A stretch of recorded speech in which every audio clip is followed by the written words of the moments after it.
a few years ago, I had a smartphone when they first started coming out, and I had a different company's smartphone, and I switched to the iPhone. And when I switched to the iPhone, I knew some of the basics. The same thing goes with a lot of the phones. They run a lot of the same ways. But there was one thing that was different on the iPhone than my other phone. And so I got my iPhone, and I had it all ready, and then I went into a day of meetings, and I did what I did on my other phone. You go into settings, and you turn it on Do Not Disturb and silent, all those little buttons that we ask you to push when you come into church so you don't get a phone call in the middle of service. Somebody needs to check their phone right now and make sure it's not on. That's your reminder. But I did all that, and then the next day, I'm done with my meetings, and so I put all that stuff back on and turn it back on, and what happened, my phone wouldn't ring. The calls still didn't come through. And I just couldn't figure out. It took me a couple days to kind of figure out, and I was asking for help and trying to find people who I knew iPhones, and I don't know if Katie's not here today, but I don't know if Katie Kateski remembers, but I called her. She was working for AT&T at the time, so she knew all about phones. And finally what it came down to was I took my phone, and I was nice. I put a case on it, right? We don't want to break our phones. And I took the case off, and I was looking at all things, and on the side of the iPhone that wasn't on my other phone was a little button that you press, and actually then you have to flip it, right? So you flip it, and it goes automatically to Do Not Disturb silent mode.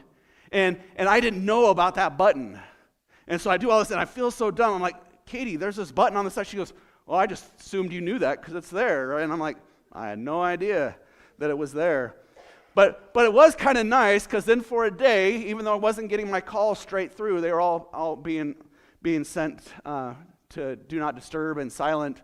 It was kind of nice because then that extra noise of the world around me wasn't coming in, and I was able to work on the things that I needed to work on, my sermon and things like that, because I wasn't being disturbed by those things. And it made me think, like, wouldn't it be great if we had that in life? If we were able to then go through life and we go, all right, life is just too chaotic and too crazy now, and there's too many things trying to influence me, and so I need to just flip that switch, flip that Do Not Disturb switch. And so it would be so helpful for us. And so today, as we continue our series in the season of Lent and looking at what we do when we focus on God and our life with God, we come to a passage in the book of Jeremiah where God promises to give us not a switch, Do Not Disturb switch, but He promises to change our heart in a way that helps us put away that extra noise so that we can focus on Him and what He has for us. And so if you want to follow along with us today, we're going to be in Jeremiah chapter 32. It'll be on the screen, of course, but I know many of us like to look at our Bibles while we're looking through this stuff. And so Jeremiah 32, starting at verse 39 is where we're at. Sorry, I got to flip this page. And the main passage for today reads, I will give them one heart and one mind, so that they may worship me all the days of their lives, for their own good and for the good of their children after them. I will make an everlasting covenant with them, never to stop treating them graciously. Where am I at? Oh, right there. I will put into their hearts a sense of awe for me so that they won't turn away from me. And so here's the promise that we have from God today as we focus on Him and spend this time leading up to Easter, kind of reflecting on what does our relationship with God mean. We come to this promise today that God gives His people a do not disturb heart. One heart and one way, so we stop turning to the world's noises and we start walking steadily with Him through it all. But before we can understand that promise, before we can understand these verses today, 39 and 40, we have to kind of go back a little bit. We have to wonder, why did God say this? Why did God decide that He needed to say this to them and promise them a new heart and a new covenant and all that? And it's because first, the Israelites were distracted. The Israelites had a distracted heart. If we back up just a few verses in Jeremiah 32, we see that God points out that the Israelites, they have a distracted heart. Jerusalem is under siege. Jeremiah has been imprisoned. Exile is coming to the Israelites. And right there, God speaks into their life and into an everlasting covenant for them. The Israelites did not merely just break God's rules, but they were distracted by all the ways of the world around them. They had worshipped a rival. They had worshipped other gods. They were corrupt on every level, from their kings to their officials to their priests and to their prophets. They had disobeyed the commandments of God, and they weren't following God's ways anymore. Instead, they were looking to Baal and to others. They had traded a long-term love that God had for them for a superficial, short-term, happy feeling in their life. And so they were vulnerable to the world around them. And we see all that. And in a short list, I'm not going to read the whole passage, but if we jump back just to verse 30 and look at verses 30 to 34, you get an idea of what the entire chapter has been about so far. And so we read, "The people of Israel and Judah have done nothing but evil in my eyes since their youth. The people of Israel and Judah have done nothing but anger me by the work of their hands, declares the Lord. This city has enraged me from the day it was built to this very day, and so it must be removed from my sight.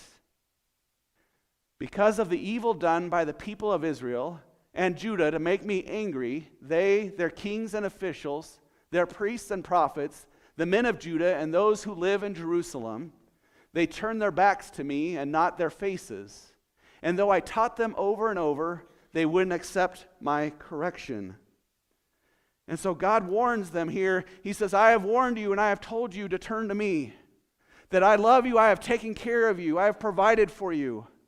Israel would know their history. They would know they were slaves in Egypt and God had freed them. That God had brought them to the promised land. That God was providing and taking care of them. But they had turned away. They had gotten distracted by the things of the world around them, by their community and by other people and other influences. And so we see that God warns them and God corrects them, but we also know that God forgives them. That as their hearts wander and as they're distracted by some key things that still distract us today. They are distracted by that personal sense of wanting security, wanting wealth, and wanting attention. And so God promises, don't be distracted by those things anymore, Israel, or else bad things are going to happen. But I will provide for you a new heart, a new way of looking at the things around you. I will provide a new way for you to live. If you focus on me, then you will have that, and we can turn on that do not disturb button, and you don't have to be distracted by the ways of the world anymore. But we know as we read that the Israelites don't listen and they go into exile. But before we decide we want to judge Israel and say, how could Israel do that? God was there with them. God was doing things for them. And we saw God do all these great things as we read our Old Testament. And we wonder, how could they do that when God was so real there? That we need to realize that Jeremiah today is holding up a mirror to us. Because we also have a heart that has been distracted. We have a heart that's been distracted from the ways of God. That Israel's problem wasn't a lack of information. It wasn't a lack of experience with God and His ways. They had the prophets there. They had priests. They had people to teach them and show them. Matter of fact, I almost feel like they had a closer connection with God because they had times where they could gather together, and all of this that we have printed was all given orally. And so they told the stories time and time again, and they would listen to those stories. The problem wasn't that they didn't have enough information to be able to trust God. The problem was that they kept getting distracted by things around them, things that seemed like they needed to be taken care of right now, things that needed to be taken care of at this moment, and God wasn't doing it, so we need to find someone else. And they wanted to be able to just get it all answered right away. We don't live in a society like that, do we? A society that wants things instantly, fast, microwave, McDonald's.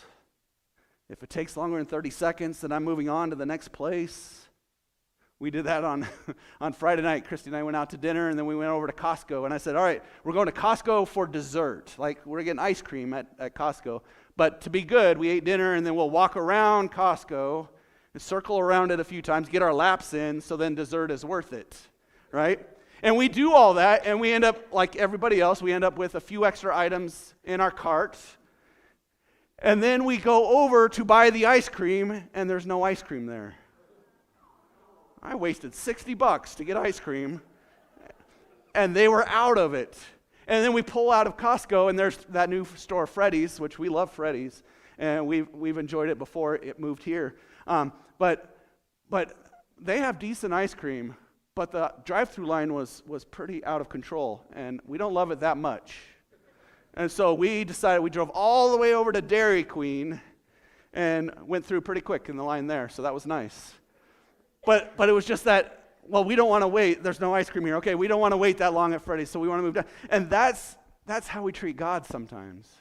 Is that, God, if you don't answer this right now, God, if you don't do this for me now, if you aren't at work around me and I don't see it, then I'm ready to move on, and I'm distracted by other things that promise that they will give me something better, and they will give me something faster, and they will take care of it. And we have all these loud voices that want to distract us like the Israelites had at this time. And it'd be great to have that do not disturb button that we could push to get that influence out. Unfortunately for us in today's society, the loudest voice that speaks out against us is our calendar. We live in such a busy time, and there's so much going on. And those of you who are retired thought life would be slow and easy. It's not, is it, right? Some of you are busier now than you were when you were working full time.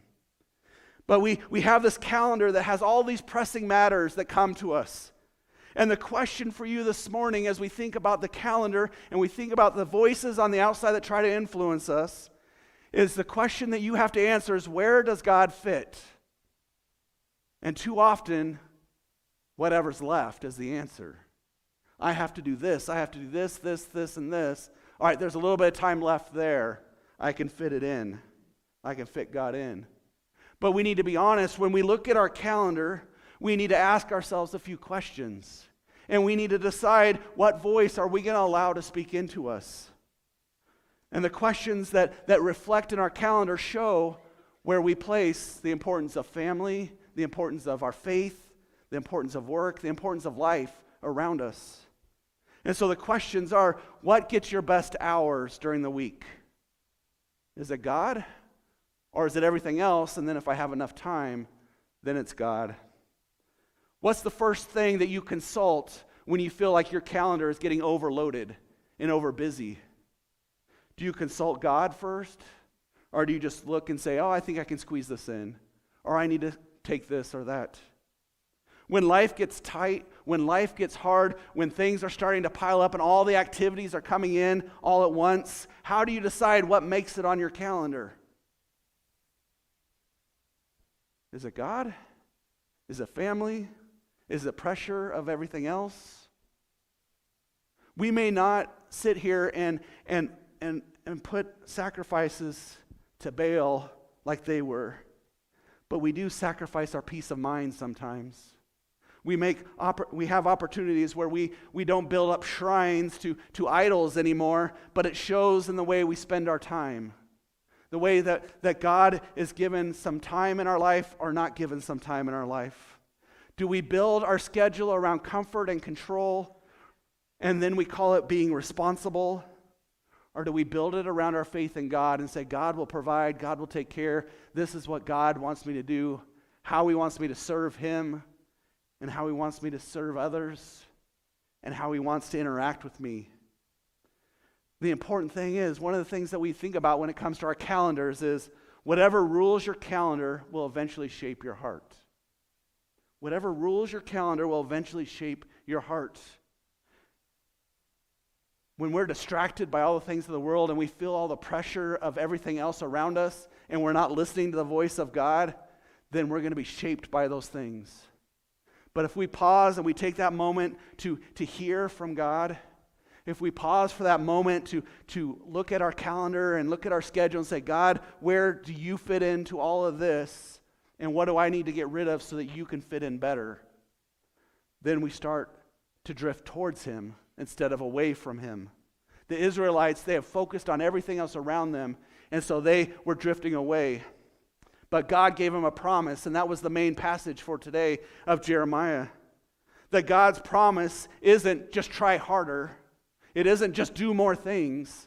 It isn't just keep moving at a crazy speed. But it's focus on me, and I'll give you a do not disturb button. I will give you a new heart that gives you a focus of one purpose and one way.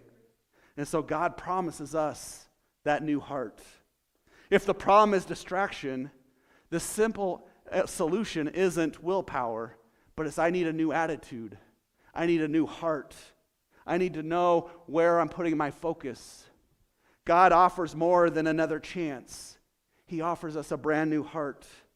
Listen to these words again from today's main part of the passage, Jeremiah 32, 37 to 41. I will gather them from all the countries where I have scattered them in my fierce anger and rage. I will bring them back to this place to live securely. They will be my people, and I will be their God. I will give them one heart and one mind, so that they may worship me all the days of their lives, for their own good and for the good of their children after them. I will make an everlasting covenant with them, never to stop treating them graciously. I will put into their hearts a sense of awe for me, so they won't turn away from me. I will rejoice in treating them graciously, and I will plant them in this land faithfully and with all of my heart. God doesn't want to bring us back to the same spot and keep us in the same condition. He doesn't want us to be frazzled and be so overwhelmed and overstimulated by everything around us that we forget to focus on Him. But He wants to help us focus in. He wants to give us that do not disturb button where we can press it and everything then funnels in on Him and His purposes and His love for you and His forgiveness for you. He wants to draw us back to Him, so then everything that we do flows out of what He has taught us and what He has shown us. He wants to transform us from that sinful, selfish way of doing things to please me and immediate care and all those kind of things, to then be transformed to be more like Him, to be the person that God has created you to be, to follow His ways, to walk through even the hard stuff of life with Him through it all. And it's very simple. He says that He will do all this for you, and what do you have to do for Him? It's very simple. You have to accept it. Here's a gift. Accept it. You must accept that God's love is there for you. Accept that His forgiveness is revealed through the life, death, and resurrection of Jesus Christ. You must be able to accept that and ask for it, and He will give it to you, and you can start that process and start to work through them.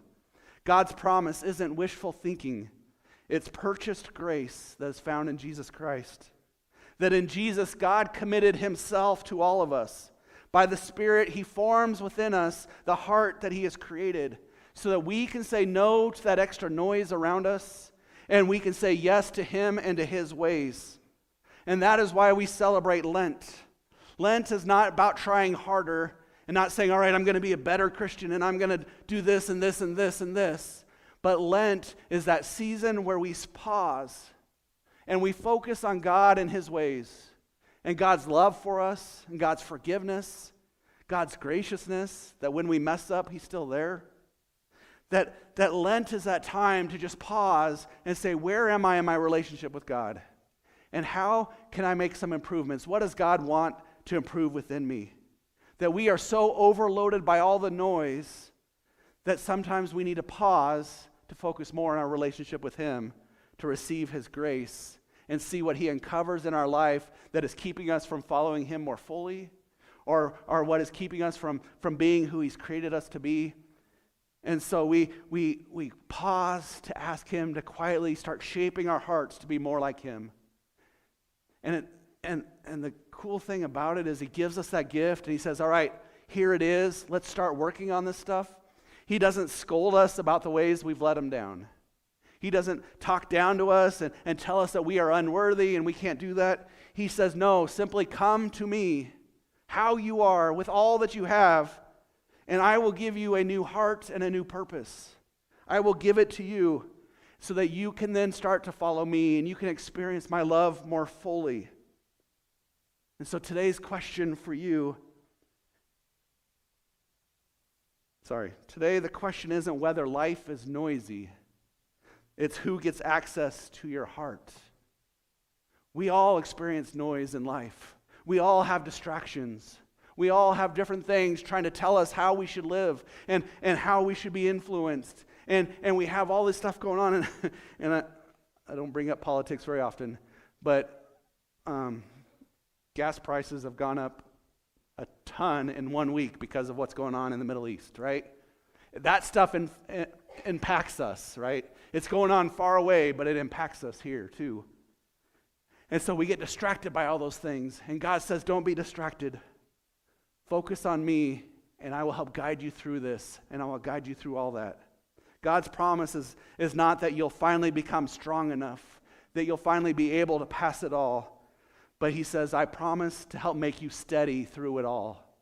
That whatever you have going on in your life, the ups and the downs, the frustrations, the depression, the anxiety, the guilt, the shame, the grief, that even in those moments, I can help you focus in, and my love will be there for you, and I will help provide for you and get you through that time.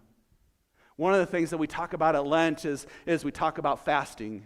And part of the reason for fasting is that we're taking something that we normally do, and we're pausing from doing that for a moment.